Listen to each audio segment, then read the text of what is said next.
Good morning, ladies and gentlemen. My name is Daniel Munich. I am glad I can introduce here our two dear guests, Professor Jo Ritzen and Vice Rector of Charles University, Jan Konvalinka.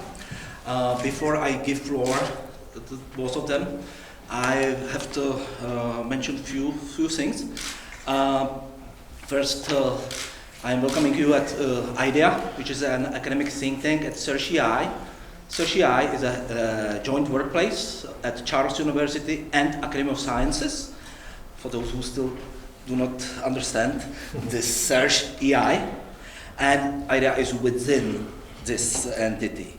The program for today is I will introduce Jo Ritzen in a broader framework because he's going to appear in Czech Republic more than once in the next couple of years, I'm sure. So you should know more about his background. Then I will give floor to Vice Rector Konvalinka to explain you how it will probably happen, involvement of Professor Ritzen into the development of Czech tertiary education. And finally, we will have the keynote lecture. So, let me introduce Professor Ritzen. He is now honorary professor at Maastricht University. I'm sorry because his CV or his background is so rich that I couldn't remember everything. It's long. And I took only the parts which are very relevant for the Czech Republic and for us here. Okay, I neglected many other things. So he is the chair and founder of Empower European Universities and initiator of the Vibrant Europe Forum, whose goal is to contribute to European Parliament elections in the areas of innovation, higher education, research, labor market, greening, and income equality policy. It's quite important, the European dimension. And he is senior advisor to ISA, Bonn. Economists here, especially labor economists, know quite well how important institute in Europe it is. And other international advisory boards, and one of them is IAB of the Charles University. You will hear more about that. His background is engineer degree, but his PhD thesis is in economics. And now I will go through his three major segments in his career. So he was Dutch Minister of Education and Science starting in '89 for a short period of time, if I remember, but then for quite a long period of time, '94 till '98. If Wikipedia is right, he is the longest serving, probably the longest serving Minister of Education in Europe and maybe in the world. No, you know better? No, Cuba does much better. Okay, it's important to know that he did many reforms. I will mention some of them.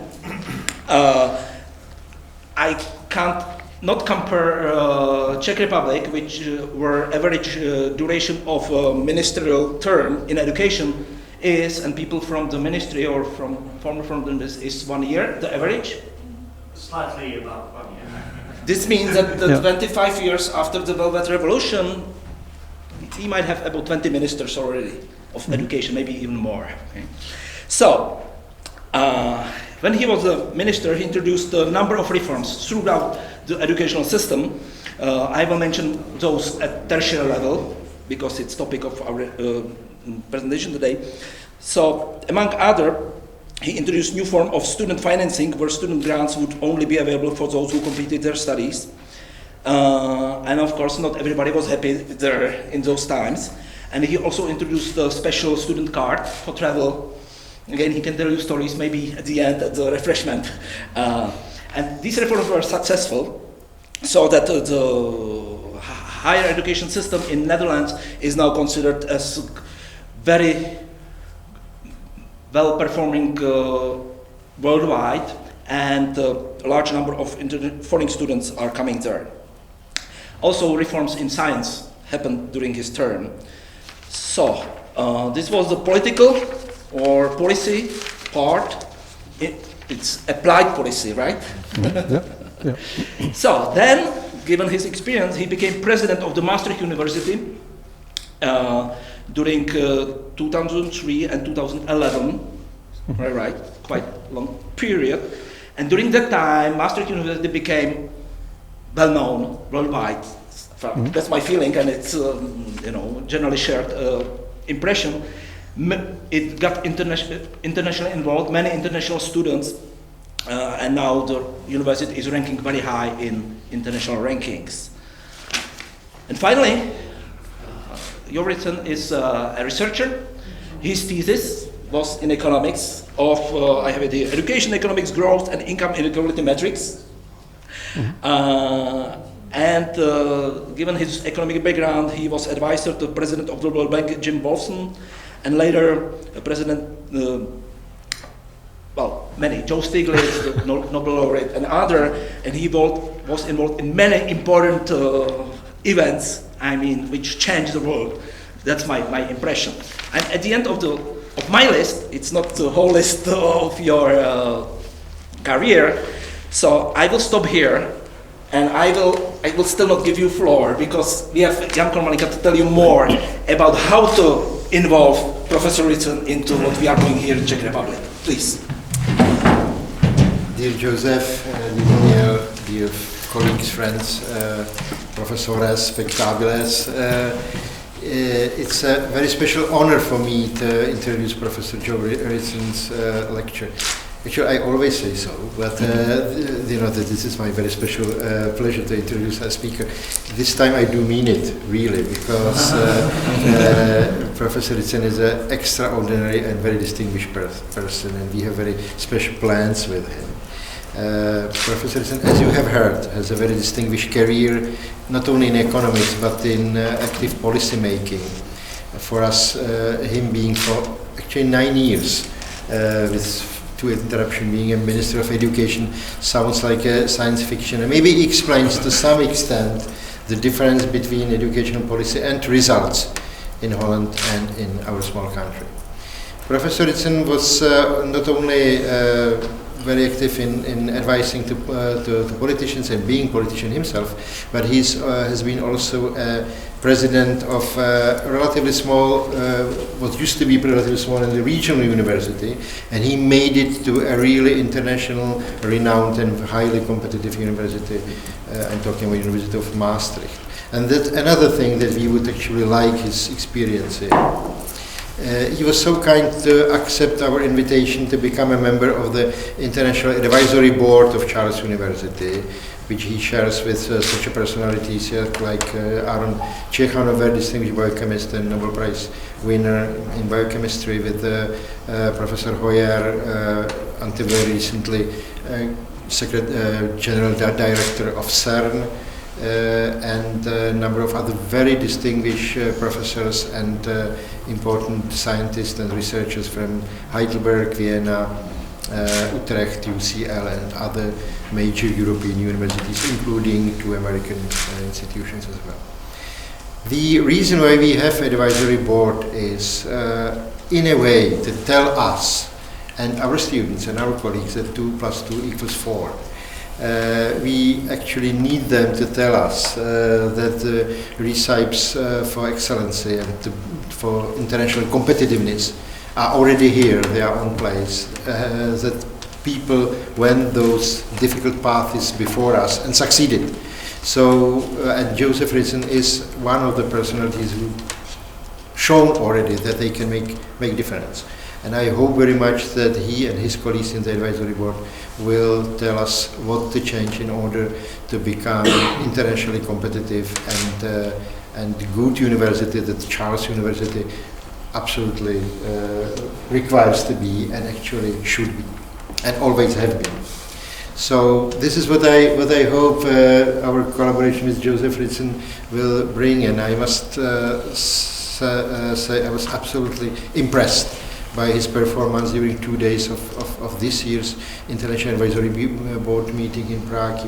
He was very informed, and I especially admire his very kind and peaceful way of saying very unpleasant things that is actually very effective, and I hope you will continue doing so. And I can't wait for his talk today, because it is actually at the very core of the activities that we have to do in order to perform better. Joe, thank you for being with us.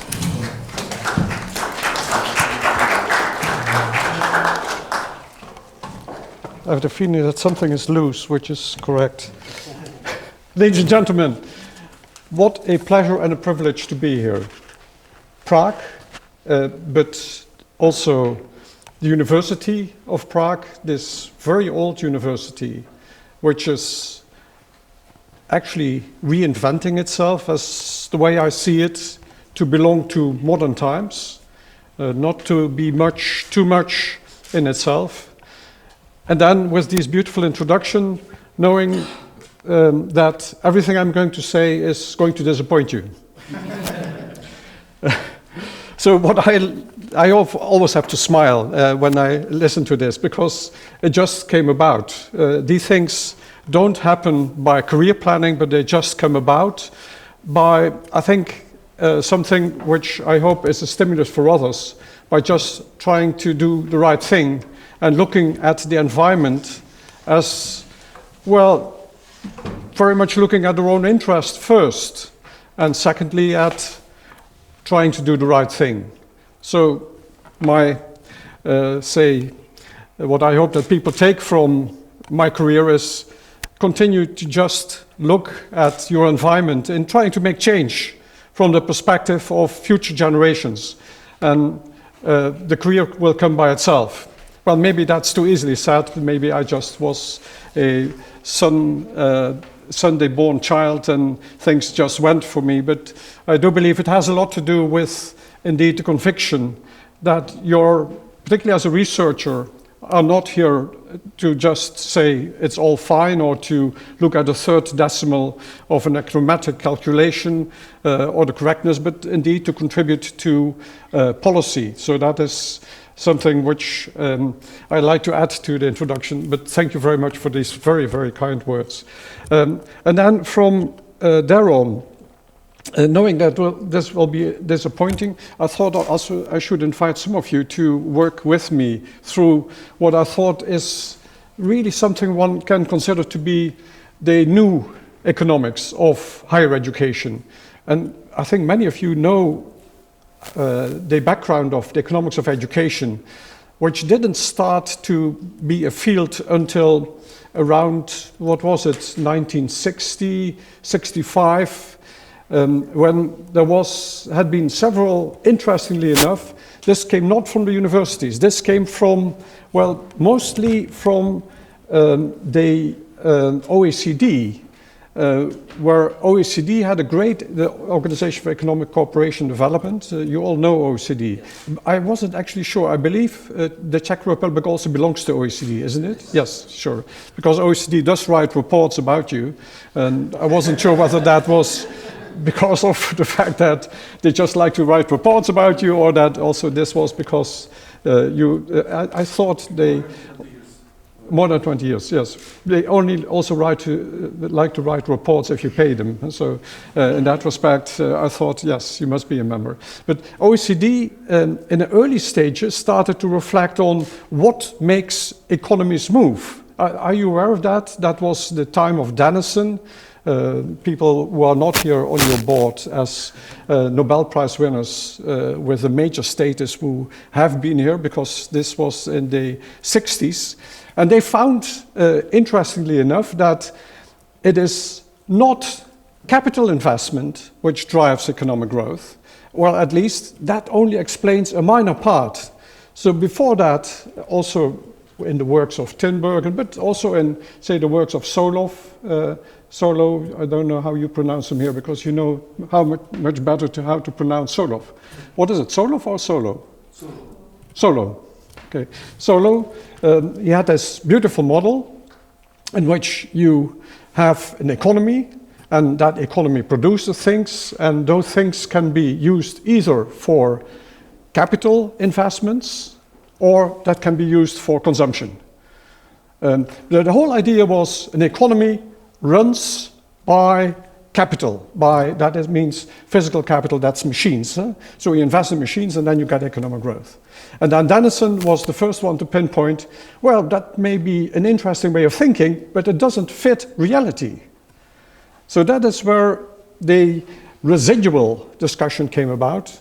The residual meaning that there is a lot of economic growth not explained by investments in capital. And then economics of education came about in a somewhat weird way. There were a number of people who captured the residual by saying, that must be innovative thinking, that must be knowledge, that must be research.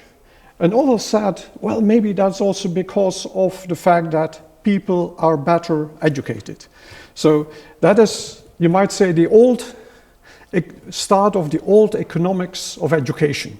Thinking about education as something which has a productive result.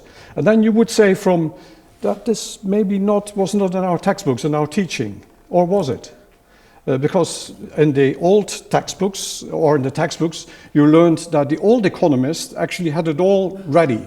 At one point, a professor in Rotterdam, ages ago, said, it's all in Marshall.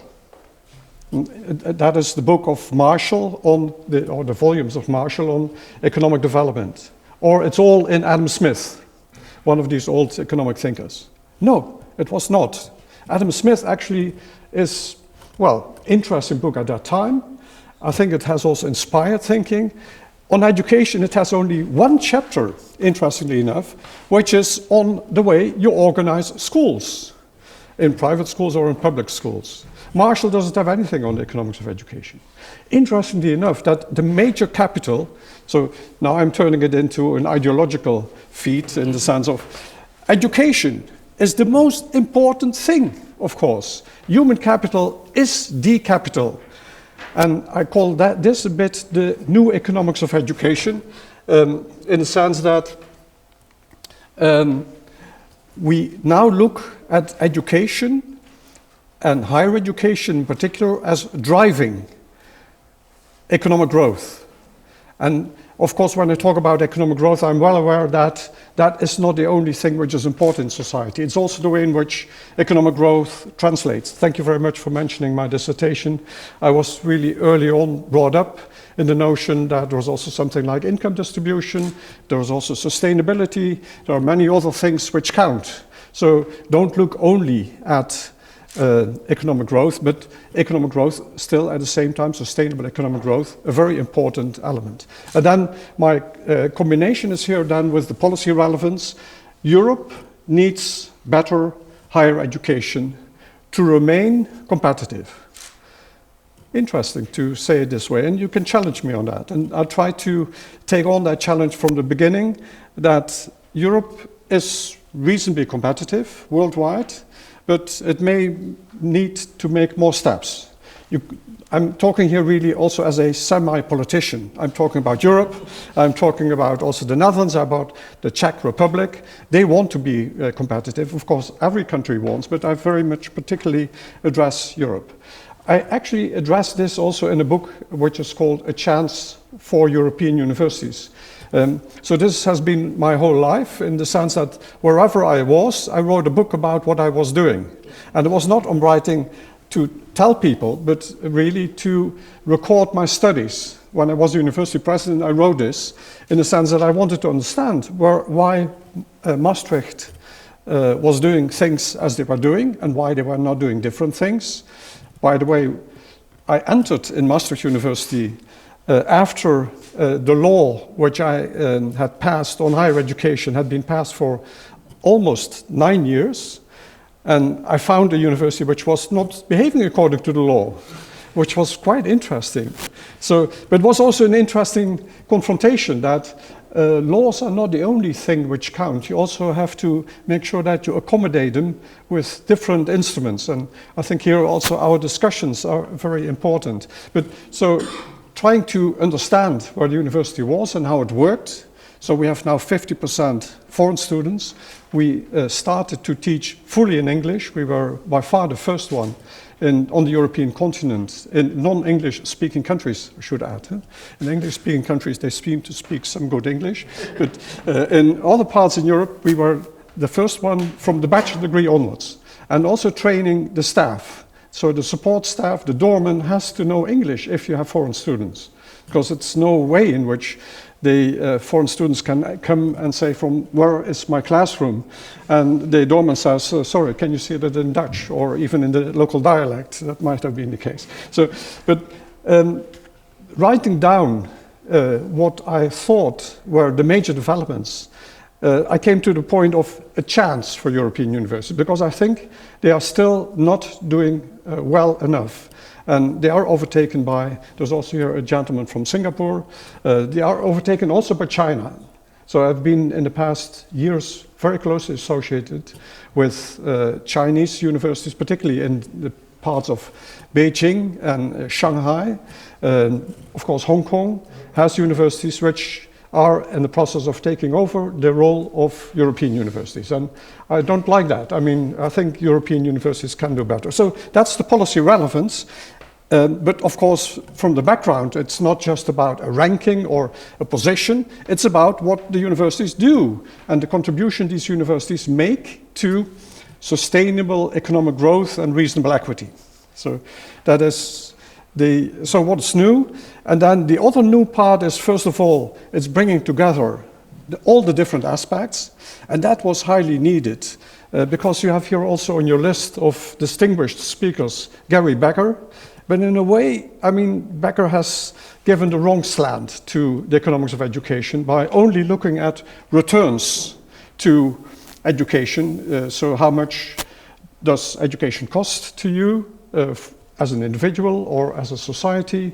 And how much do you earn extra after you have graduated? So that was his approach as investing in yourself. And that's very much I find this amazing. This is very much the American way of thinking still.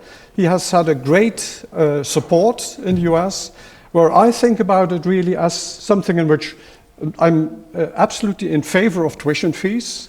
So no way of thinking of that, but I see it anyway as a social investment. Tuition fees always in the context, of course, of social loan schemes, so that we can also have good interaction. So new is, first of all, the way in which it has developed, but secondly also to think about institutions. And then I have to reflect on a discussion which I had just 2 weeks ago with Jeroen Dijsselbloem. I'm not pronouncing it right, I'm sure. He's a Dutchman, but he's the chair of the Eurogroup. Dijsselbloem, how do you pronounce it? Eurogroup? You know the Euro countries, yes. The 19 Euro countries, and still remaining also after Brexit, the 19 countries. But the Eurogroup is chaired by one of the finance ministers. So the finance ministers meet every half a year, and then there is a chairman, and that is a position for 4 years. So that's someone by the name of Jeroen Dijsselbloem. So, okay, are you at home? But you don't know his name. I'll mention this to him. He will be really disappointed. So. Who cares about the euro? Right. Yeah. Okay. Yes. Okay. Yeah. Gently. Yeah. You can see it, you know. Yeah. That says something. No, but I think it is interesting. So I'm using this again to learn. So I'll go to him. But it was really a privilege. I don't get this. I'm old in the way in which I relate to Dutch politics, and so I don't have access that easily. So, but he took all the time of the world to the point that I at one point said, "So I'm sorry, but I have to leave now," to talk with me about the euro. And then we talked about euro very much in the sense of what have the economists brought to the table on the euro. And so there are all of these economists who have been writing on it, so not so relevant for the Czech Republic. And he said, well, that was not very useful for me. And I said, also not for me, because I had the impression that they really missed.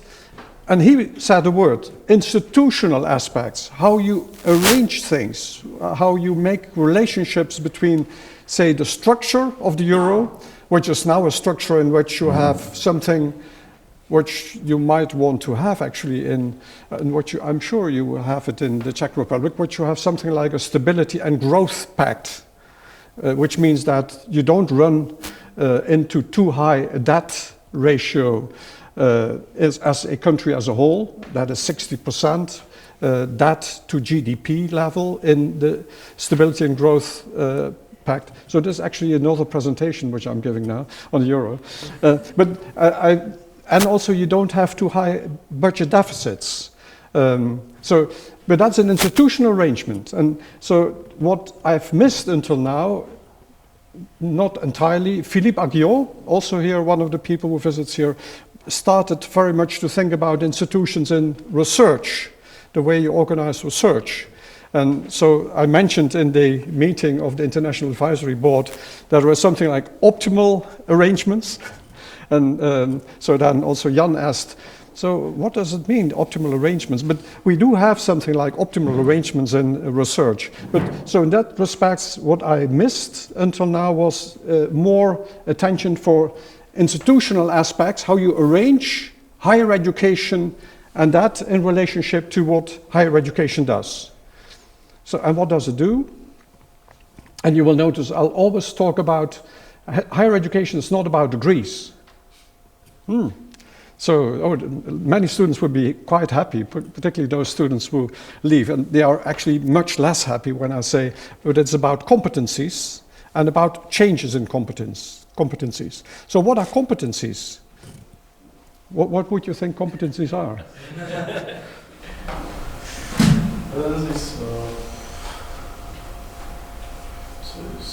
Skills. Right, yeah. It makes you more productive.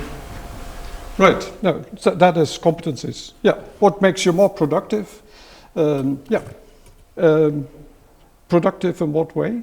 Only in terms of productivity as measured. Of course, so you have positive externalities to education. Yeah. So even more market. Exactly, yes. With this from the handbook of educational economics, we even have this less deforestation as an example of positive externality to education. Yeah, yeah. Are we all on board with that? Because that is very important. And I must say, I've given many speeches in which people came afterwards to me and said, so what are competencies? So that's why I wanted to check. Because many people think about education as degrees, levels of education or years of education. And that is something which has been proven time and again not to work when in, say, econometric or economic explanations, statistical explanations of whatever you want to look at, productivity or economic growth or whatever way. And you need to talk about competencies and then it works. I'll come back to that in a minute. I didn't want to have Tom Jones involved, but Tom Jones? No. That is a very old, long time ago. So you know the abstract. So first of all, higher education is far more important than it was ever in our history because of the fact that we live in a time in which the traditional routine work has been phased out or is in the process of being phased out. No way in which any routine work will still be done by people in the next 10 years. That would be ridiculous because then some of us, like myself, would have missed the chance to have a small firm entering the market and replace that routine work. Routine work can just all be phased out. But that's a major thing. So what is then left is work which is non-routine and which can be at either end. At both ends there is non-routine work. It's low educated, but that's very much in, say, communication, that's on specific questions, or it's high educated, and that is very much in problem solving and indeed entering the devices and making devices work in an environment in which the routine work was taking place. So that is the major change which is taking place. By the way, this is something which you can also easily relate to populism, the rise of populism in Europe. There is something definitely happening on the labor markets, which even in countries with low unemployment is viewed. So Klaus Zimmermann and I did quite a bit of research on Euroscepticism, And we find time and again that it has a lot to do with the way in which people feel at ease with developments. Uncertainty about the future is a major explanatory power. Now, having said that, I always make it clear to the non-economists that when we talk about significance of a variable, then that doesn't mean that you have explained the phenomenon. You only know that a variable is significant, that it does contribute, but it doesn't explain. And anyway, we haven't found a good explanation in all respects for populism. But anyway, the general point is higher education in terms of competencies is more important than ever. But then the way in which the institutions deliver those competencies has a lot to do with the institutional settings, how the universities are organized, what the legislative framework is for universities, how they can operate, also how they are funded. And that might also include differentiation between different types of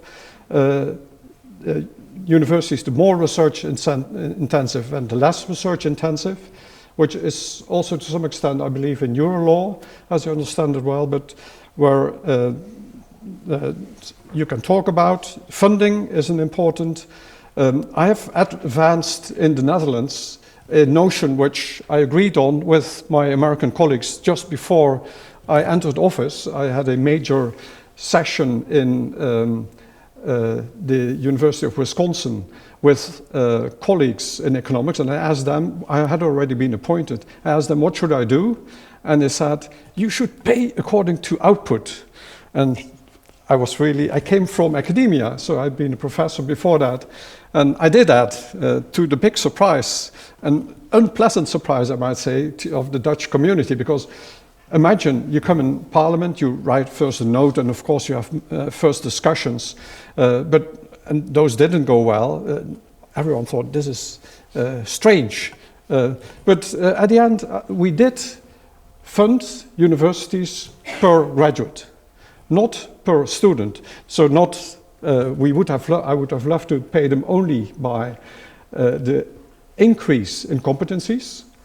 So you pay them by the increase in competencies, but we come back to that.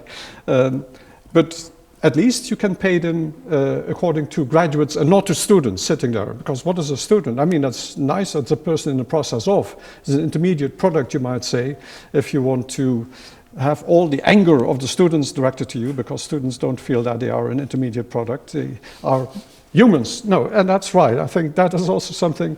Then, by the way, I avoided this kind of talk when I was in the minister. So you have to be a bit more careful. But so the institutional setting is important in the sense of funding, also on a output base. University autonomy, but university autonomy has different phases. You might think that your universities have autonomy, but they have autonomy without accountability. And that's not a kind of an autonomy which really works. The accountability is pretty low. And of course, then I talk about all the time about the education side and not as much about the research side. But for the research side, you have the same. And so I'm still in my preliminaries. The observation one, the innovation and knowledge stand at the heart of Europe's worldwide position competitiveness. Is this a list which you think is reasonable in innovation? Yes, well, I'm not very fond of the global competitiveness report. Is it based on that, right? Yes, that's the CERGE-EI. Overall, yeah, I mean, in broad terms, probably correct. Right, yeah. What would you like to do differently? It's partly based on surveys with very small samples of respondents, which can be biased quite heavily, right. so there's some margin of error. Sure. Ranking can be up 5, 10 points. So that's your true econometrician.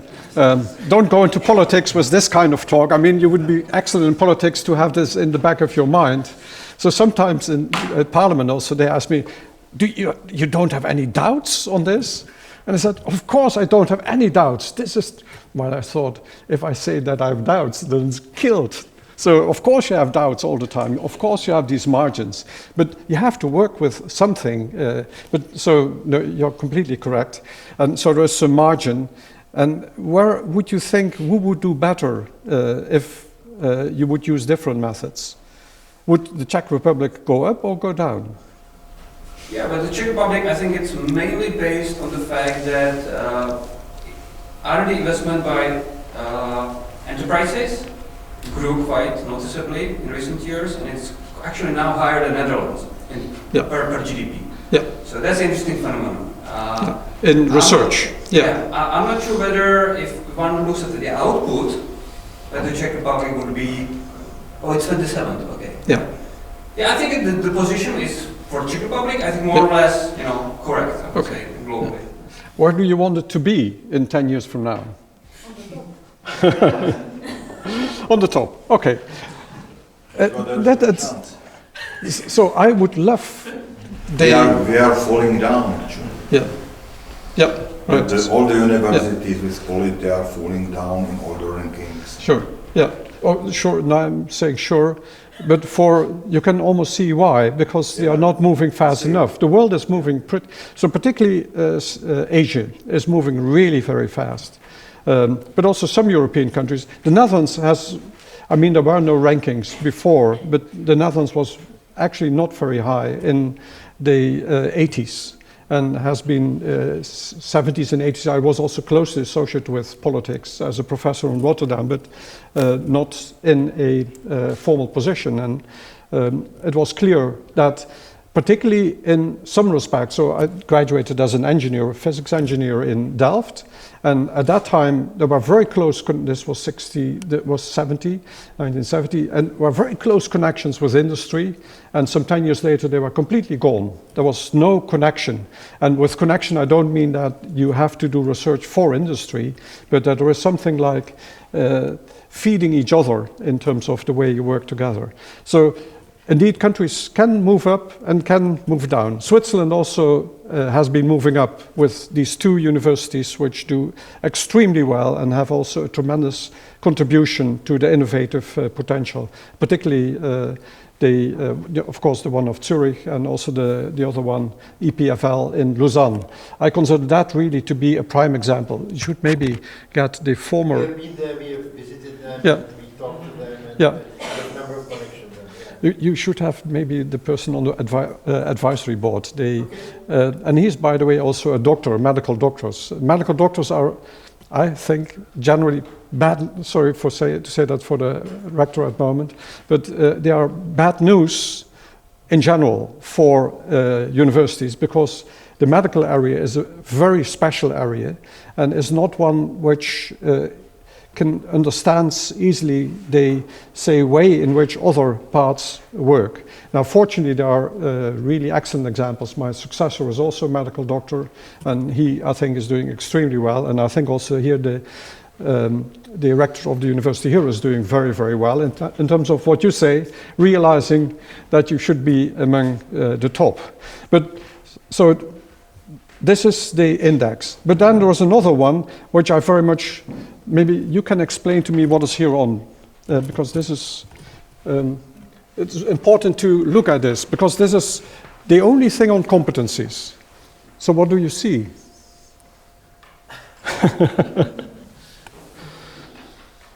So maybe I should drop the slide. So first, PIAC. What is PIAC? PIAC is the Project International Assessment of Adult Competencies, and was only held in some 27 countries. So you went out with PIAC with your lists of questions on literacy, numeracy, and problem solving to people who had graduated. This was people from all ages, from the age of 24 onwards to 65.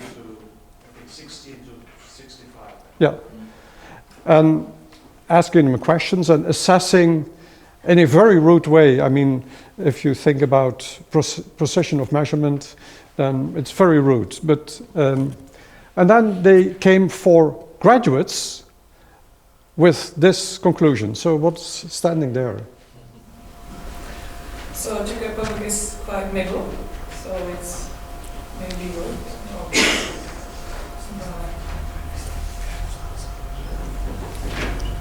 I don't know. Sorry. No, so what is indicated here by the black stripe is the average competency in one of the areas, which is numeracy. So you have also literacy and you have problem solving, as it's called in an international environment. So you have to look at the stripes. So this is average competency. And then it goes down. And here, and this is only of graduates, 24 to 35-year-olds. So this is what universities deliver, you might say. And then there is here one standard deviation. No, it's actually 25th percentile, and here the 95th percentile. So this is where everyone sits in. So there's a tremendous distribution around it. Around here, the average, the mean. But when you compare this to that, in the European Union, we discuss that a degree in Italy should be recognized as in the same way as a degree in Finland.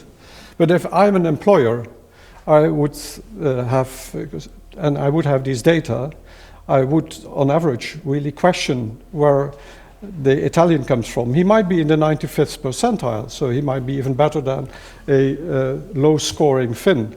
But on average, if I wouldn't know the person, I would always say, give me the Finn and not the Italian for whatever job I have. Now, you can find that this does relate to the country's productivity. Well, once again, there is a relationship, but how strong it is, there are so many other factors. But this is quite indicative, so why did I present it here? It is the personal work of someone by Van Damme, also again at the OECD. So OECD has now this new drive to contribute to, you might say, the economics of education by good measurements. This is indicative of what universities do. This tells you something about competencies. Now, of course, your reflection is going to be immediately, well, but what you get out is what you got in. So Italians did very badly in competencies when they came in. So you can correct this slightly with PISA.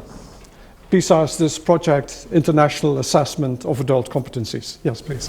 Is this based on Dutch graduates or graduates from Dutch schools, including other people, other foreigners? It is all graduates working in the country. Okay. So it might be actually that the Netherlands captures a number of Czech graduates, and that is why they do so well. The Finns, that's the only reasonable explanation. But just coming back to PISA, so this is Finland, Netherlands, Japan.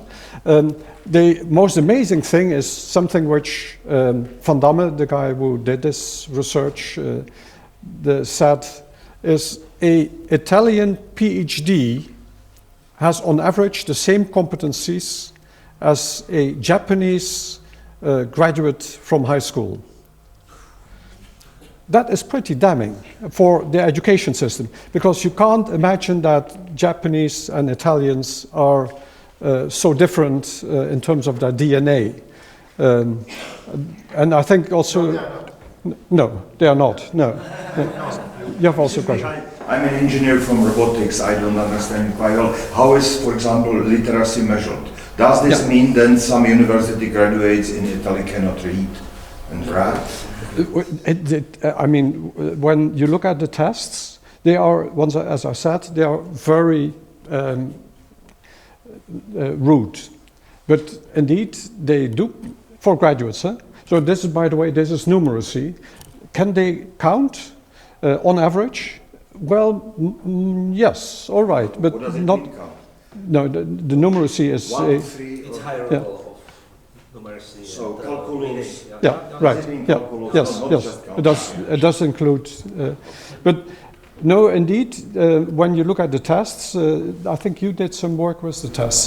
Is that correct? Yeah, I bet. Yeah. I used to work for the Czech Ministry of Education, Right. so we were working with the Right. results. Yeah. Yeah. So 3 of my graduate students also work very closely with the test. They always convince me that the tests are not the best ones, could be improved, but that's a different matter. So you... Joe, if I may, now that you mentioned the work like PISA, OECD, if you look at OECD work, PISA ranking for primary and secondary school, Singapore has been ranked top for both primary, secondary, as well as for mathematics, science, and reading. It is heartening to know that Singapore schools are ranked number 1. My question is, why is it that Singapore is not doing so well in areas like creativity, innovation? That's precisely the point. So these 3 students all worked with both PISA and also with PIAC. And PISA is, so you have to make lots and lots of corrections. It's really nice work for a student to do. Because the PISA, Project International Student Achievement, is for 16-year-olds in one year. So you have to go back for, this is 2011, how well did those students do in PISA? But then in PISA you have all students. You don't know whether they will go to university or not. So you cannot compare that easily. So the most interesting part is still where a country does very well in PISA and not so well in PIAC. Australia is the most extreme country we found. Australia is in the middle there. It does extremely well in PISA and average in PIAC. So I questioned, I had a chance last year to give a kind of my dismal talks, because I like these dismal talks in the sense of confronting people. The Australian universities, I said, you are really doing very bad. And some of them said, now, you are a marked man. And actually others liked it and had explanations.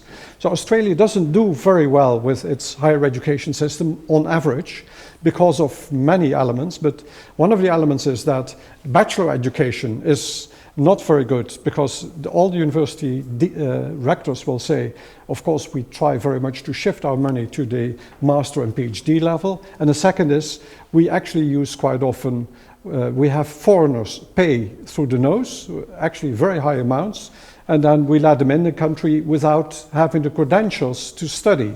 And then they also end up as graduates without not that much of a competency. Just one small technical question. I'm not familiar with PIAC, but is it just me or some of those distributions are skewed? Yes, they are skewed. So okay. Aren't, usually tests aren't standardized. No? Yeah. This is an excellent question. And so I also didn't understand how this worked. I actually even asked Van Damme on that, and I got an answer, but I don't recall actually what the answer was. Because this is not logical. You would think that you would see far less, that the shape here would not be the same as here. You might have some more variance at that side. But this is interesting also because indeed the way in which this interacts with the innovation index. The innovation index has quite a bit of productivity in it, and productivity is, they say, engine for growth, for economic growth. But it also has, the innovation index has also other things in it, expenditures on education and other things, which I think are interesting, but are more part of the institutional part, which is much broader than the indices which you have in the innovation index. So what I'd like to go briefly through, because I have to watch the time, is to universities matter for economic growth. Competence, it's competencies which matter.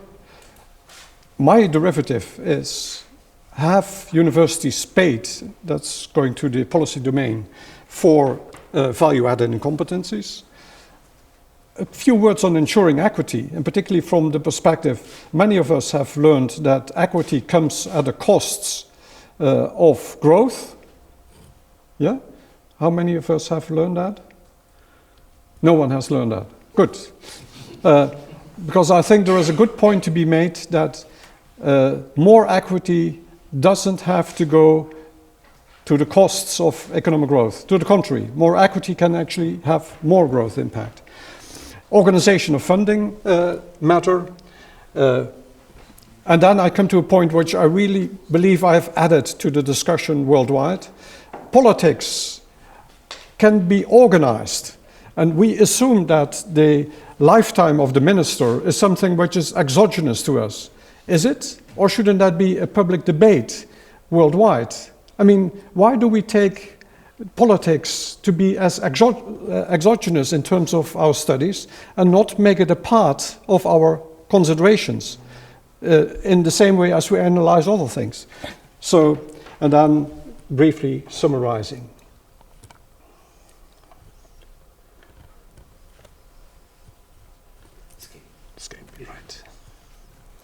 Right. Universities matter for economic growth. Research first. Research was always looked at, and it's then public research being the driver for or having extremely high external effects for the private sector. So in the private sector, the returns to research are realized. So that's where economic growth starts to come about. That is on the marketplace, that is with new products or new production ways in producing things. So this was for a long time done, very well established. Public research matters. Now, interesting part here is, did it work for Google or Apple? And the answer is yes. It's very convincing evidence that it was public research or university research. If you look at Stanford, is that public research or private research? But it was research paid by public parties which drove Apple and Google. So the recent innovations in the US are not the result of private research, but of public research. Now, the institutional setting here is very clear, and that's the, you might say, the optimal one. Government promotes the triple helix in different ways. So the one thing which in Maastricht, for example, happens and is really creating a large number of workplaces, people, new jobs, that is working together with the local government. Also, they pay for the university and industry and the university. Research funding has to be competitive. There, I think your institute can play a major role in making sure that that also happens here with your bibliometric research. So for the Netherlands, we also had Leiden University making such an attempt, which indeed was introduced in the public policy arena. And university autonomy, but in accountability.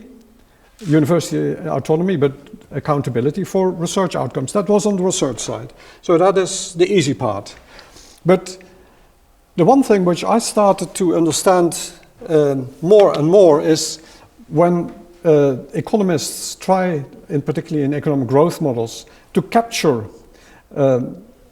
technological progress, they would do that by an external, by something happening externally. And of course, then there was the research combination. I was at a very early stage, very close to Jan Tinbergen, the Dutch then Nobel Prize winner. And he made me very much aware of what he called the race between education and technology. This was the notion that, which has been mind-boggling. So I remember meetings in Parliament where Parliament said, you are expanding universities too fast, because everyone could come in with the right gymnasium background into universities, and that happened with large increases in terms of participation rates, and while even the population itself was declining already, the number of the age groups, the cohorts were smaller in size, but participation rates increased. We actually doubled, tripled the size of universities. And so then the question was, is that right for the economy? And the questions in Parliament were, are these people going to be unemployed? And there were also many economists actually who in the newspapers attacked me for this policy. And I thought I have an easy job with Parliament, because here are sitting the fathers and mothers of youngsters who want to go to university. So if I say, no, there's no problem, then they are very happy. They don't want to stop the admission to universities because then their children might be in trouble. Okay, so that's the political side. You have to work also a little bit with the political side. But I said, no, I believe they can find jobs. And the big surprise, of course, so I've been, for myself, I've lived this through, was indeed all found jobs, and actually all on good levels. This is the generic experience worldwide. A huge expansion of the number of graduates, and in contrast to what you imagine, more supply and demand remaining unchanged means lower prices, lower salaries. No, the contrary, salaries, the salary differential between graduates and non-graduates has increased almost across the world. So you see then that Tinbergen had the right idea, but could have expanded it. It was the race between education and technology, but technology was driven by education. So you got, by having more graduates, you got faster technological development. Because these people really made, it was not capital, it was also not only research, it was of course research to some extent, but it was also simply people who could handle the ideas from research in production. So of course you always lose if you are running behind someone whom you are pushing. So that is something in which you see that the change in economic growth was to a large extent brought about by graduates, but not by graduates, but by competencies. And so with the data from PISA and later on from PIAC, you can see that it's competencies and it's not numbers. This is, I think, the strongest point you can make. If you want to expand, better limit the numbers, and if you can increase the quality. Quality counts, it's not numbers. Institutional assessments are also important, and this was particularly used by Hanushek to explain PISA results. So he looks also at PISA as something in which autonomy in accountability at the school level is an important explanation. And I felt this was always the case in the Netherlands, where we have a very autonomous system. I think we do not pay enough, and we are also pretty low in terms of GDP spending on primary and secondary education. We do still very well in PISA, and thanks to the fact that we have these autonomous schools. And what is autonomy? Autonomy is actually in accountability. That means actually that you use the professional powers. You don't dictate, like in France, where everything is dictated by the central government. You don't dictate for the teachers how they should teach, but you let that grow and have also differences between schools and how they experiment with, or experiment is maybe not the right word, and how they deal with children. But then 3 types of settings: funding, differentiation, and releasing powers. So Czech Republic, decreasing in PISA, something the matter. Competencies count. What competencies? Do we know that? We know this in great amount of detail in my political manner, not in your detailed manner. I can't say from it's exactly this or that, but more or less in broad area. Cognitive achievement and knowledge in the field do count for problem solving, working in teams, how to communicate, intercultural understanding. 80% of the graduates in the Czech Republic has at least 1 time a day a contact with someone abroad.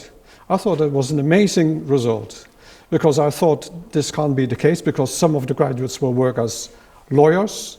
Many of the graduates will work as lawyers, and will they have these contacts, medical doctors? But apparently that was the outcome of another survey. Behavioral skills count. We know quite a bit about it from Heckman and other Nobel Prize winners.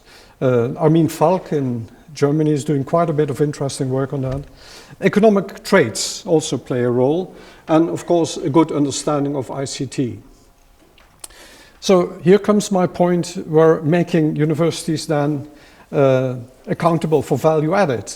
Have from every bunch of graduates which you have a, say, sample and test what kind of competencies they have. Use that as the basis for accreditation. So there was a large project called AHALO, and that's quite interesting to see how AHALO was killed. AHALO is assessment of higher education learning outcomes. This was also started, of course, by OECD, because OECD is the big measurement factory in this world. AHALO tried very much to bring this to the table. There was a first trial, worked very costly, 31 million, worked beautifully, and then it came to the table. The American universities want their Secretary of State for Education. The English universities want their also Secretary of Education, that this would be bad for their top universities because they might not come out so well. Well, I'm sketching something which I can't retrace with tapes, but it should be out in the public because this was clear corruption. And so these, particularly these countries, but the Dutch went along with that, they killed AHALO.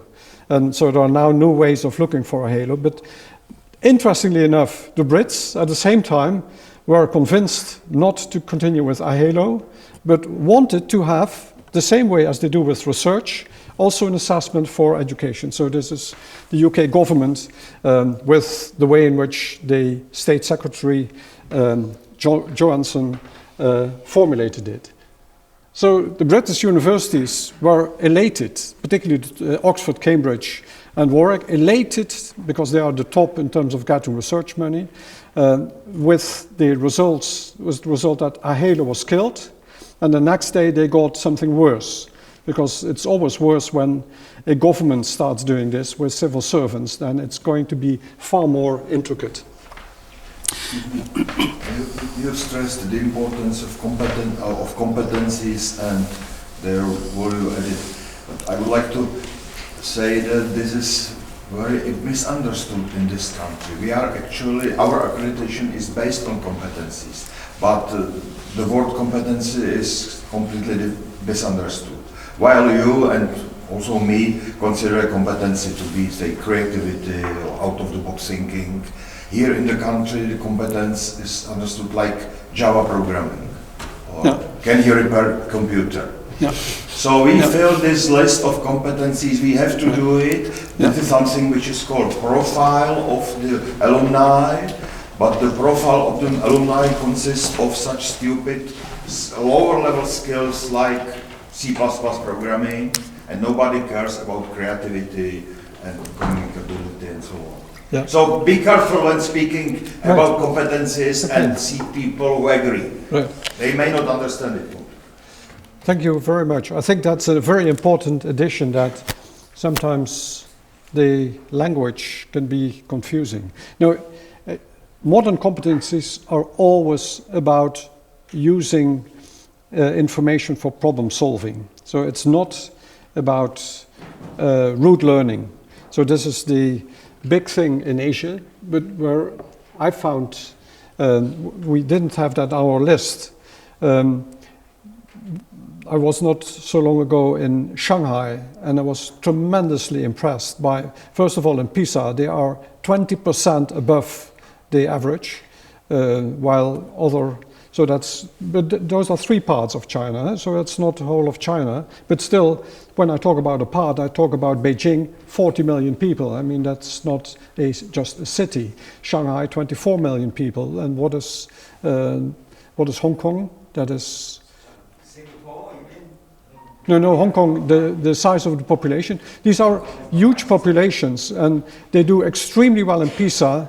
They have not engaged yet in competencies for PIAC, but they also do very well. So I don't consider that to be a threat, but I consider that to be an admonishment for us to not lean back and say, sorry, but we are an old university in this case, and so we have a slow pace of development. No, I think it is look out what is happening in the world, and you want to be part of that new world as well as using that, say, ancient history as an incentive to move faster rather than to delay your moves.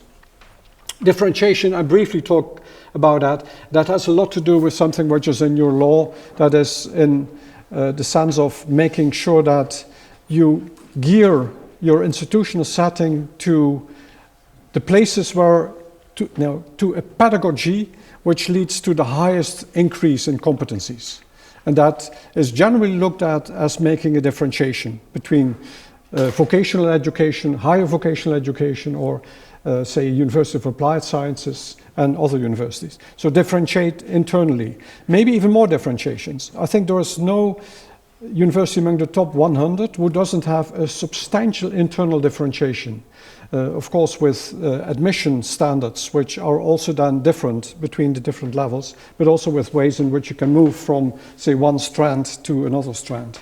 And then releasing power of professionals. This is a very normal thing in terms of industrial organization.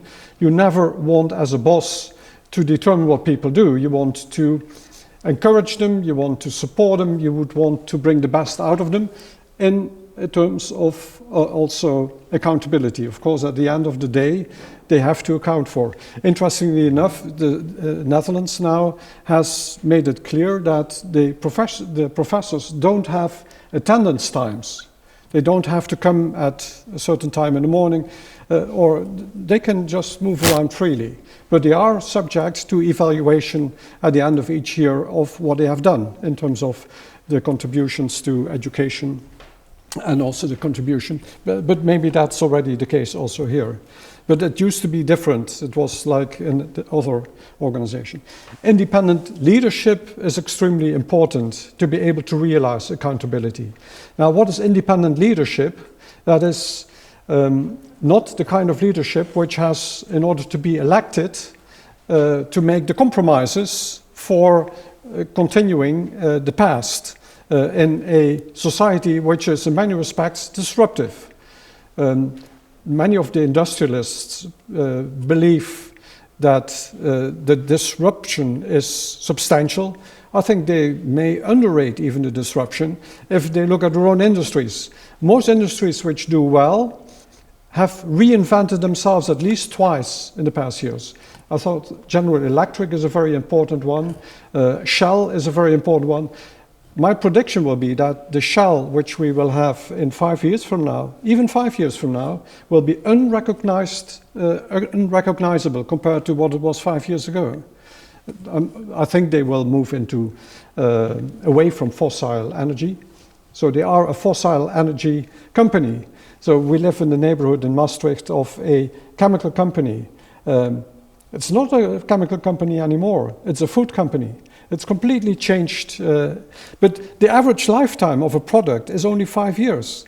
So that is amazing in the sense that we believe that jobs are for a long period.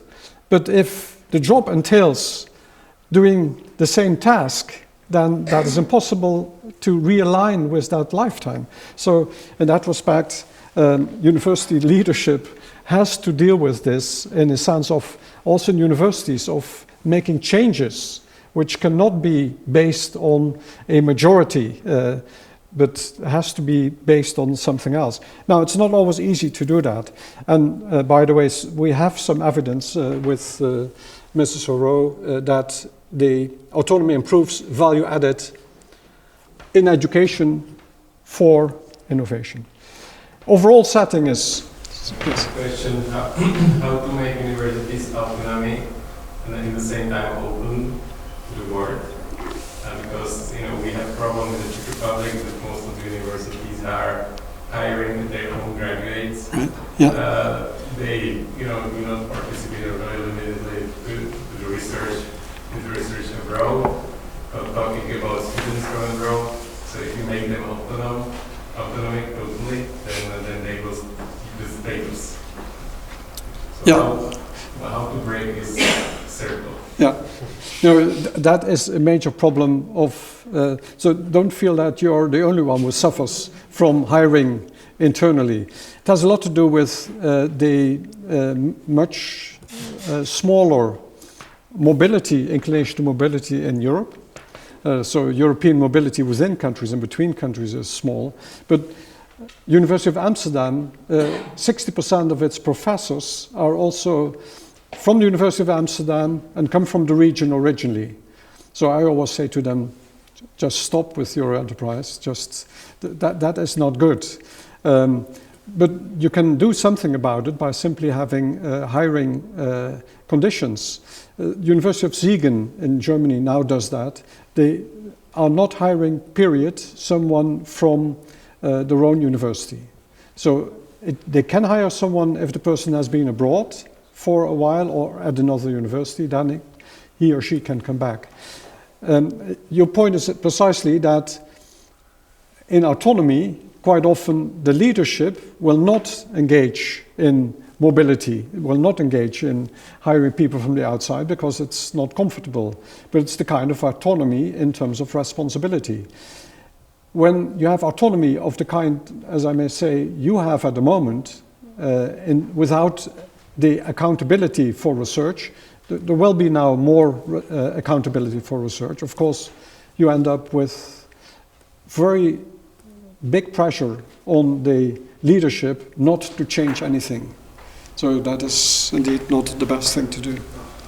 Yes? I completely agree with your advice how to solve, how to break this circle, but unfortunately this will not work. I explain you why. Here, the self-government in universities is very strong. The rectors and deans are elected by the senates, who are then elected by the academicians. So in Amsterdam, those 60% professors who have not been abroad have the power to control the university. They will never accept this new system. So this is the main deadlock in the Czech universities, that average and under-average people rule the university. I related to the comment how to balance between autonomy and accountability, because autonomy is an action internal and accountability is be responsible for the results and we finance this and this. Is it? They are one-on-one. They should be one-on-one. So it helps to have a good accountability framework. And as I understand it now, you are working with bibliometric also indicators for the research part. It would be very good if that would be also added, if you could convince the ministry that they should also do this and be a front runner. I mean, the Czech Republic could be a front runner in measuring competencies changes in education. So, I mean, that would be the way to go. Now, there are 3 countries which are examples of, I think this is the Baron of Munchausen, who pulled himself by the hair out of the swamp. 3 countries with it, because this is generic. I mean, this was in the Netherlands, it was in Ireland, and it was also in Denmark the case. I mean, in many respects, I had the big advantage that in the Netherlands it was the worst. So the determination from through students, through faculty and support staff of the directions of the university were by far the most extreme in the Netherlands. So I think this was really so fortunate, because then you could change it entirely around. But the only thing why it happened in my case was that I stayed long enough. If I would have gone within 2 years, I mean, it still would be the same as it is in the Czech Republic now. In Denmark, it worked by an active minister who was there, who had been a professional soccer player, and in any case, you need the public debate around this, and that is something in which you need indeed government or maybe also universities themselves. So there are ways of at least trying. I think you should really try. Okay. By the way, do you know that the position of the Czech Ministry of Education is vacant? So you may take it as your second job. Just these days, the ministry will resign. Thank you very much. So you are here at the right time. Where can I sign? Yeah. No, this is quite interesting because this happens to me in many more countries. Even in the Kingdom of Saudi Arabia, they asked me to become minister. But my wife thought about that in a different way. Yeah. But the one point, I'm going to proceed because otherwise you will be with me the whole day. On the equity, everything points to in direction, there is no trade-off. You can have more equity in the sense of, and then in a limited sense, of equality in access to higher education, actually only with positive results in economic growth. And actually it makes a lot of sense. Equity doesn't have to cost so much if you do it in a smart way. It does cost you some, but you bring out also talents which were never there before. And of course, here the Australian system is a great example, which nowadays is also completely present in the Netherlands. So high tuition fees, actually I was the first minister, so I was never really popular, to introduce substantial tuition fees in Europe as a whole. The Brits followed me later and actually overtook the pace in the Netherlands. But we always did it within a system in which people who couldn't afford it would have scholarships. And a social scholarship is one, or a grant is one in which you only have to pay back if you can. And after 25 years it's struck and it's on a low interest rate. The interest rate is on the government lending rate. So that is a social scholarship. No one can be against that. So I would also go in the country and talk to 2,000 students in a room, and they would boo at the beginning. And at the end, that would be sometimes like, yeah, all right.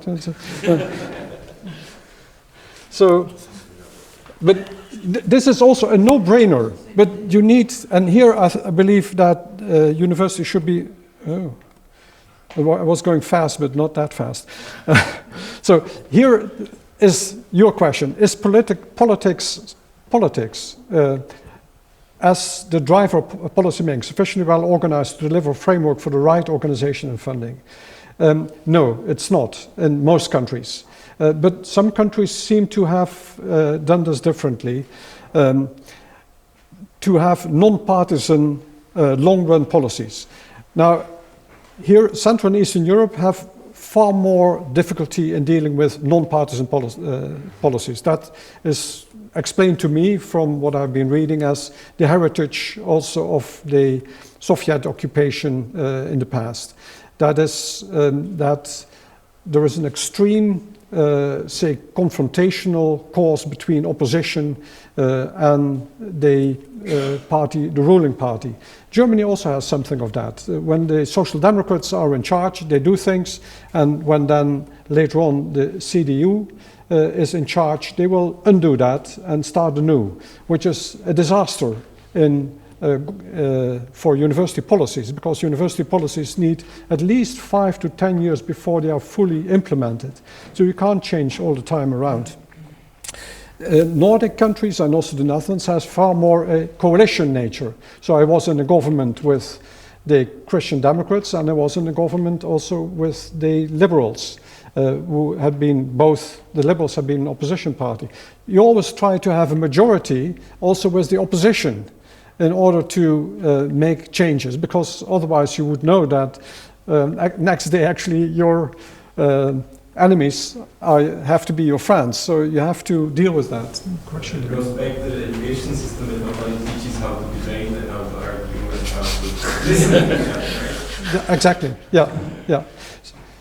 My main point here is what I'm making actually to university organizations is, why are they not involved? Like in the UK, they are too busy, or also in the Netherlands, or in Denmark, or in France. They are all too busy fighting each other. University organizations are very nice from the outside, and they have nice conferences. They never are involved in making sure that it's not about a specific type of policies, but it's about having long-run policies. having a Minister of Education who can do well. So why are these Ministers of Education moving around? Average time in the European Union is 2.5 years with a 1.7 standard deviation. 1.7 standard deviation, so it's 2.5 years. In 2.5 years you can't do anything. So I looked at my colleagues around all the time at the table and thinking, okay, he's going to go next and she's going to go next. Why is that? Because it's not a very attractive place to be. It is either you are engaged in reform or in trying to do the best, which is against conservative powers, which is the majority of the country. The parents are conservative, industry is extremely conservative. It's really you have really to build a very strong alliance, and that takes a very, very long time. And students are very conservative. They like just to keep the way it is because that's what they recognize. Of course, they are conservative in this respect. So why aren't university organizations more involved in trying to construct such a change in the way in which government policies come around? So the Nordics, I feel, have done this very well by saying government policies always require a 2/3 majority in parliament. Not formal, but informally, they always will want to have a very strong support so that it's long run. And once again, I believe that university organizations could have that impact and at the same time make clear that they are the ones who are going to deliver economic growth through their graduates. So it is like, do you know this Odyssey, where at one point Odyssey has to travel through a very narrow place, and then there are the sirens calling him, and then Odyssey asks himself to be tied to the mast so that he's not going to be diverted. Politics is always about being diverted by the things of today. Something happens in a school, something happens in a university, and the minister is called to the parliament and will spend most of his or her time in order to do that. So have the ministers tied to the mast. And then in summary, my focus was on the impact of the institutional setting of higher education in order to create more value added in learning and research, and then with leeway for control, but in combination also with accountability, funding based on value added, and maybe also the right funding, where you see huge differences, and also thinking about this triple helix. But that also requires a lot of thinking in a society that has taken at least 10, 15 years in the Netherlands before that came about. And then the right institutional setting provides the best jumping board towards your conclusion. So I had already taken that into account to be among the top 10 countries in innovation. Thank you so much.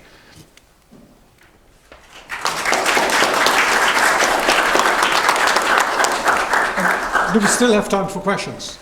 Yes, according to the plan, I have prepared some reflections. Given that we are a little bit beyond the time, I will do quick guides through these reflections because I think they are important to fit what was said here to our debates, which are, I'm sure, the same as they were, and they are still in Netherlands, but we somehow still didn't move forward enough. So, and then there will be questions and answers. So I'll close this.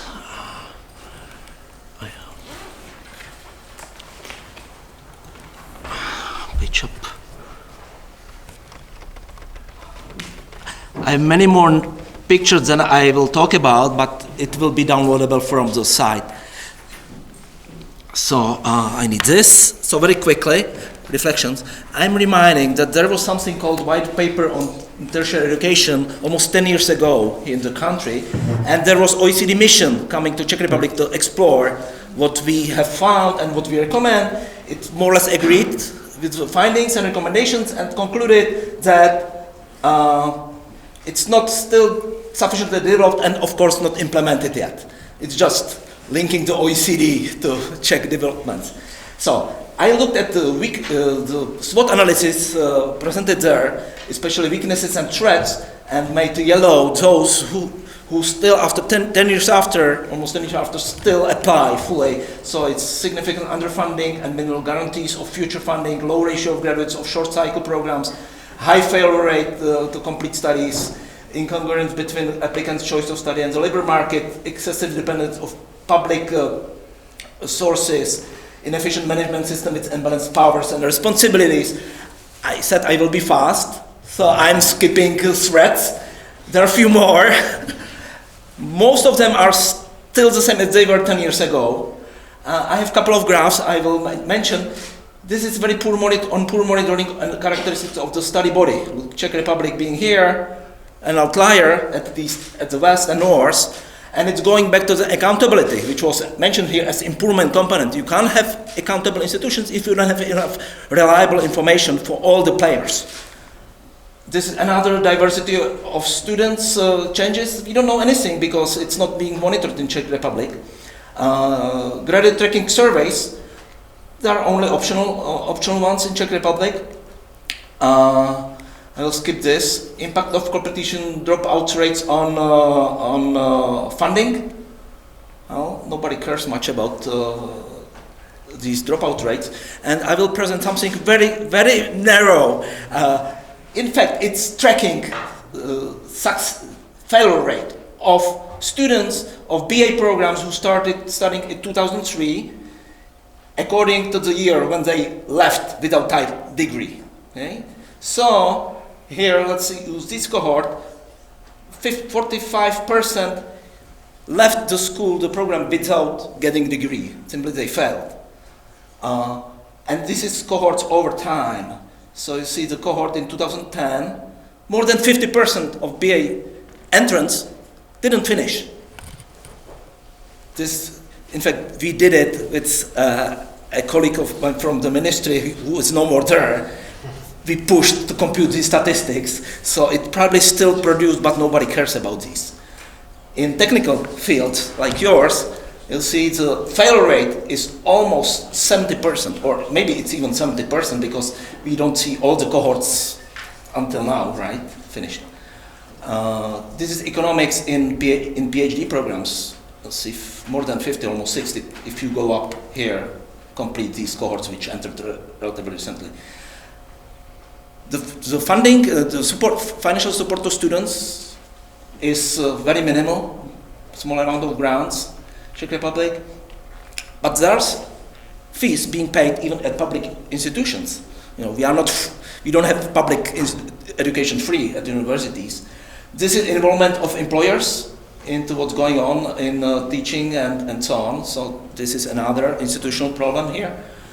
Employability-related criteria of quality assurance procedures. Well, we have something, but it's optional. And that's it. I promised being fast. I want to stress that institutions are quite important. I fully agree with you. We put it into the white book, and we still have to solve many things, and maybe this is the topic for questions and answers, but I don't want to force you to discuss only that. So, the floor is open to questions and answers, except whether Vice Director Kronika, because I know you have other commitments outside. I would have to leave very soon. I mean, it was exciting talk. We discussed a number of these things before, and I wouldn't be so much depressed as Michael here. I think Michael and me, we will continue our uphill battle to change things, and we will not give up. Thank you very much. Thank you. Okay, so now it's your time to ask questions. So that was first, second, third. Microphone. Is somewhere. Thank you. I don't think I need the microphone. Can you hear me? But we need it. You need it. Okay. Here it is. Does it work? Okay. So go on and.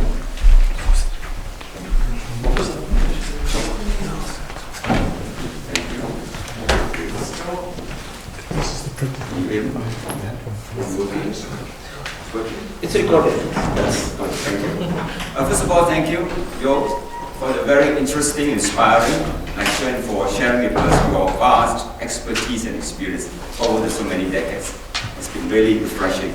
this one. In your speech or your lecture, you have mentioned quite a few times the importance of human capital in driving economic growth and national development, and I totally agree with you coming from the Singapore experience.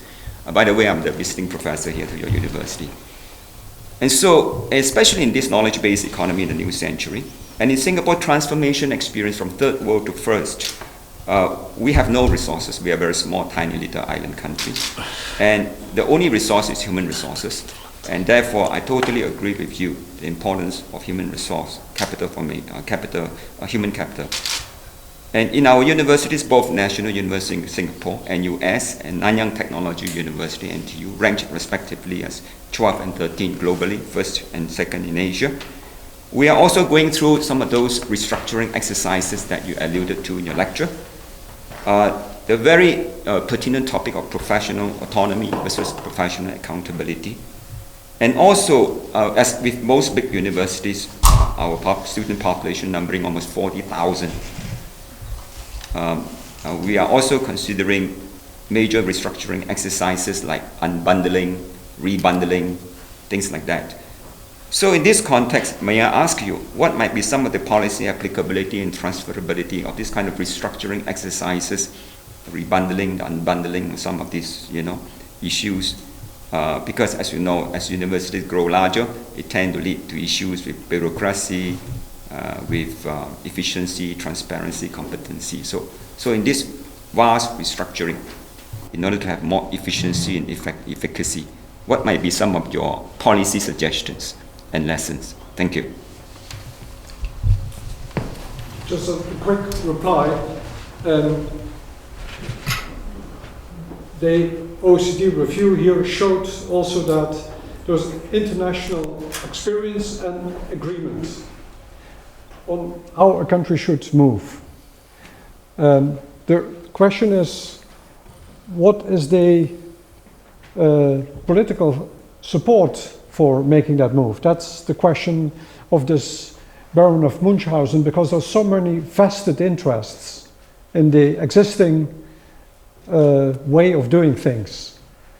And so one of my resolutions is to have far more energy of research institutes, but also of the professional leadership of universities spent into creating the ground. So, and you would say, I can hear it almost, yeah, but the professional leadership is not interested in making these changes because it would endanger their position. Maybe, but at least I saw this in Denmark, where the president of Copenhagen, the rector of Copenhagen University, was one of the leaders of the change. And I think she was aware of the fact that she might be dismissed as president immediately after the change had taken place, which happened. And I think it was, but so it does happen. There are many people who can go against their personal interests and for long-run interest. But also I think organizations should far more be engaged in this question, because it is their bread and butter. If you, as an industry, you would automatically always look for other industries who would agree with you in the way in which you can best function. And I believe that universities are doing this far too little. So in my own country, in this, when I was a president of Maastricht University, my colleagues were all the time trying to fight with me and with others, with each other, on budget and trying to convince the minister of this or that, and not working jointly towards doing the best for us together. Where I always said to them, why are you just trying to do your own thing? Because you lose from me. But anyway, that was a separate point. Okay, so we have the line of questions, right? We have one mic here. Thank you for your great talk. I want to quote briefly from one of your slides. University is a goal-oriented institution, not a public democracy. I would like to expand a bit on this, because I think this is the central problem of the universities in this country. They want to be both of these things, and it does not work very well. And maybe most of us here would agree that it is more important to be a well-organized and managed, goal-oriented institution, but that's not the general consensus in this country. Well, and we have already heard about the ambivalent role of the academic senates in the governance system of Czech universities. And of course, the system produces many pathologies. The senates are places where special interest groups, the students, the professors, have their interests defended against the interest of the system and of the institution.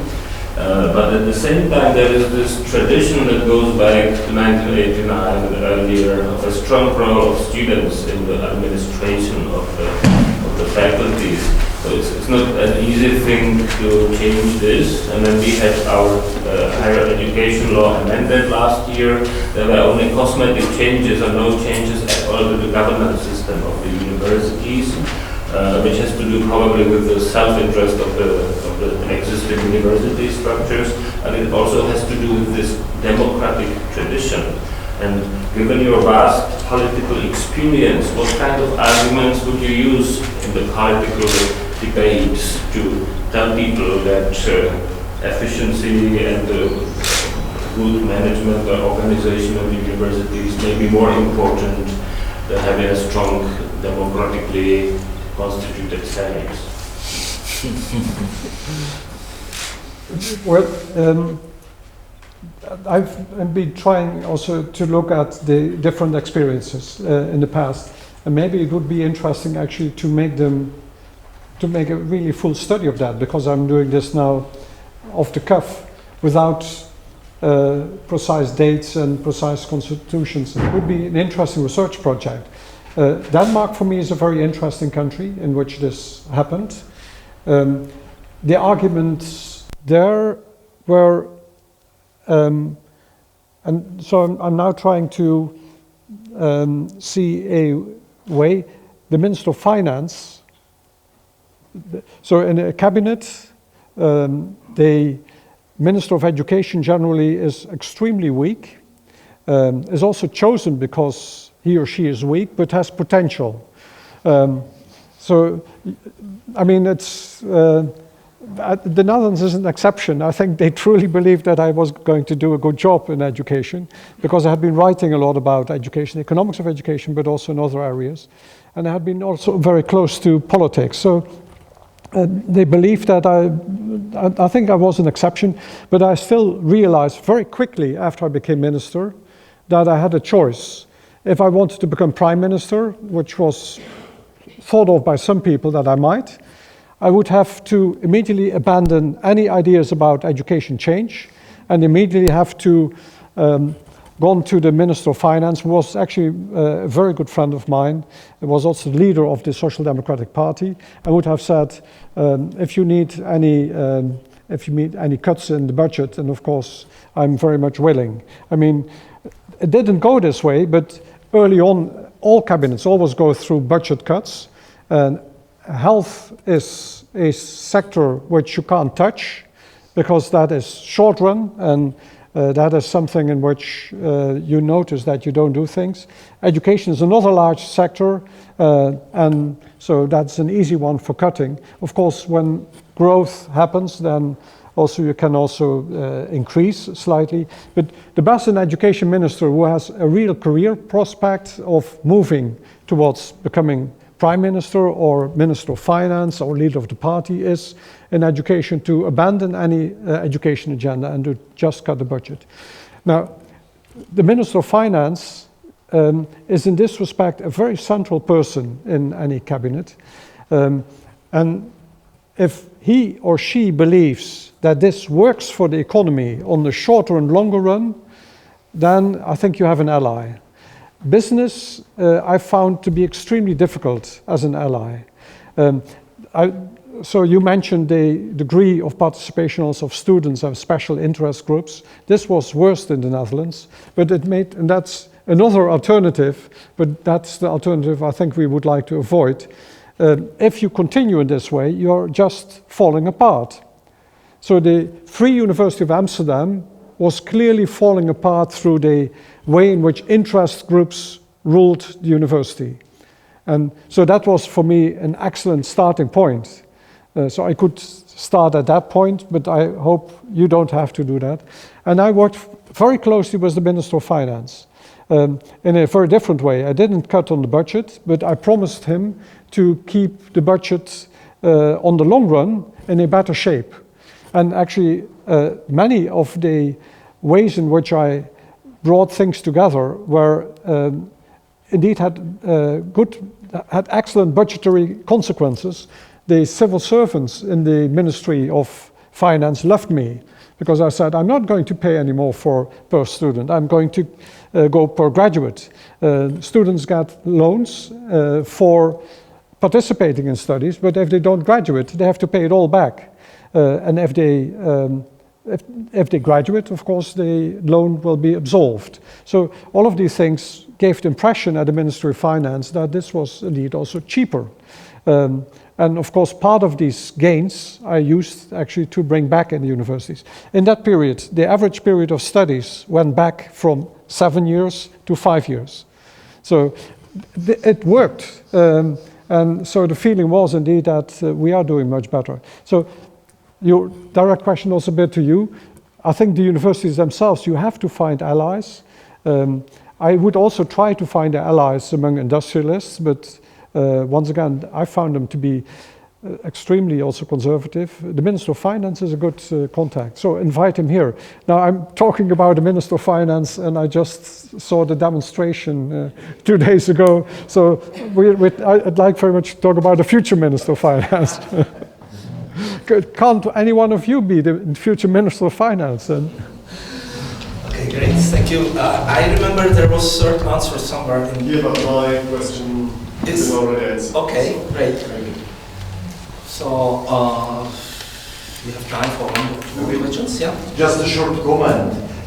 In the early 90s, I lived in the Netherlands, and I remember very well that system that I only remember PhD study level. The PhD student, the department was rewarded only after the defense. It's a huge amount of money coming in one installment. The whole period, the whole studies were financed by the department or by external project, and then they got rich. So that was perfect. I recommend it here. Yeah. Okay. But this is still, I mean, I'm very proud of that, of course, because it came very much from a discussion with mostly American colleagues, so that why are we paying for input? Why are we paying for throughput? We should be paying for output, isn't it? I mean, and so I'm really proud of the fact that I could get this through politics, which looked at this with just like, what the hell is happening here?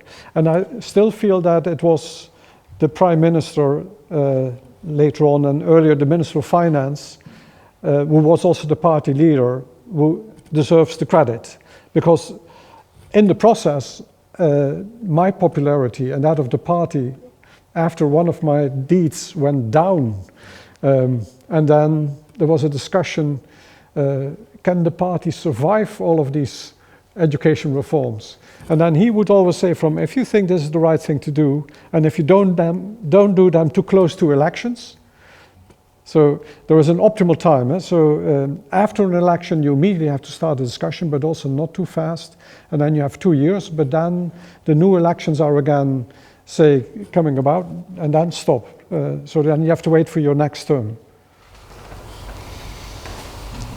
Just a note reminding the high fail rate. You can imagine how big a revolution would be introducing payment according to graduates and not by students. Czechs have one of the highest average duration of studies into Europe, given this system. And it's a no-brainer. I mean, if I were a student or if I were a university, why would you study fast? I mean, it's a great life. The professors also do not have to care too much about getting students to their end point. I'm sure you all want to have your students graduate, but at the same time, so we had in Maastricht even a big problem that from the economics graduates, that many of them would stop at 3 months away from graduation, because that is the part where you write your thesis. And that is quite often something in which students lose track. But then we had extra people working on that, and so we earned a lot of money by doing that. So if you make this a monetary thing in which you have additional efforts, also on the part of the university, it simply works. I mean, these are things are no-brainers, but interestingly enough, there's only one country who does it, like with PhDs. So it must be something different from a no-brainer.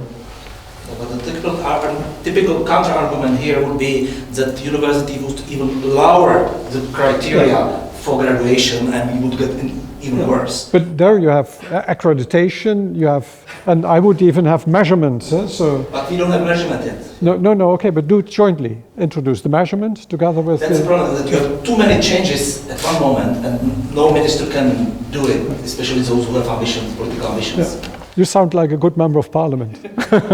So we have the last question, and of course we will have this discussion with our friends and guests at the refreshment. So this last one. It was the same. No, I saw you behind you. If I'm not mistaken, there's something like special financial aid or support for foreign students in the Netherlands, right? Do you think it might be a way for other countries, in our case, to bring more foreign students? Yeah. Well, first of all, the European regulations are really perfect in the sense that you can almost choose the best financial arrangement, but then in the sense of with the lowest costs for you if you study. Then the second which happens is there are funds from Erasmus, and then the third is many universities have set up their own funds for foreign students. And those are simply scholarships, separate scholarships. And this was difficult, but it works. It works also in a way in which when I left the university, they asked me, what present do you want to have? And I said, well, establish a scholarship in my name. And so that's my present. So people can study on that. And this I'm not the only one. This happens on a large scale. So that is nice. Can you do that also here in the Czech Republic? I mean, resources are very scarce. You would like to make it attractive for foreign students, but I think maybe the first group of foreign students you would want to attract is those who can pay and who can help you fund the university at large. So it's, unfortunately, I would love to see this more as an equitable exercise so that everyone without also the resources could participate. But in that respect, you also have to look at your own situation in which money is not so amply available as it is, for example, in the Netherlands with per capita income almost 3 times. Okay, so I said it will be the last one in the public session. So I'd like to thank you very much for coming and giving this interesting talk. It's probably not the last time we see you here, right? And I would like to invite everybody to a refreshment which is going to be served not there as usual, but at room number 10 or something like this behind there. So Professor Ritzen will stay with us, and so if you have some special question, he will be there to deal with you. So, thank you.